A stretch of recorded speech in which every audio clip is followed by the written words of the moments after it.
Inanunsyo naman ng North Atlantic Treaty Organization or NATO ang kanilang paggawad ng kontrata sa AI tech company na Palantir para sa kanilang AI-enabled battlefield operations. Carl, kausapin po para sa balitang yan. Inanunsyo ng North Atlantic Treaty Organization o NATO na nagkasundo sila ng AI tech company na Palantir para lalong paigtingin ng artificial intelligence ang kanilang defense capability sa rehiyon. Planong gamitin ng NATO ang commercialized AI system ng Palantir na Maven Smart System para makapagbigay ng data-enabled warfighting capability ang Transatlantic Military Organization. Ang Palantir ay isang AI software at data mining company na pumasok sa mundo ng military contracting. Kasama sa kanilang mga kakontrata ay ang US military at mga sangay nito tulad ng Army Research Lab. Our nation is more important to us than anything. And, first we have to look at, we are in the business of making America stronger and better. That's our first and primary objective.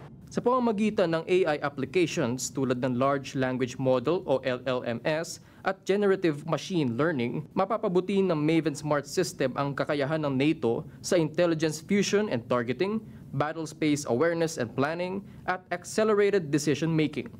Ayon kay NATO Communications and Information Agency o NCIA General Manager Ludwig de Camps, ang kanilang kontrata sa Palantir ay nakatuon sa pagbibigay ng state-of-the-art AI capabilities sa alyansa.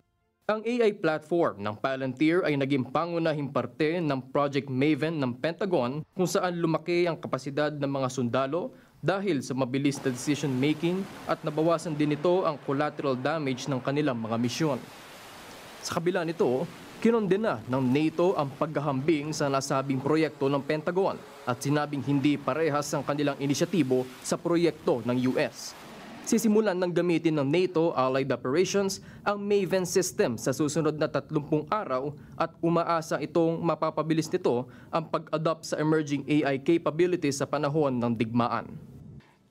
We are dedicating our company, we have dedicated our company to the service of the West and the United States of America, and we're super proud of the role we play, especially in places we can't talk about. And we love our success in the U.S. and globally. Also, we are doing in the United Kingdom and many other places. Palantir is here to disrupt and make the institutions we partner with the very best in the world, and when it's necessary, to scare enemies and on occasion kill them. And we hope you're in favor of that. We hope you're enjoying being a partner, and we're really happy and very, very focused on what we're doing. Carl kausapin para sa mata ng Agila International. Trusted, connected, on point.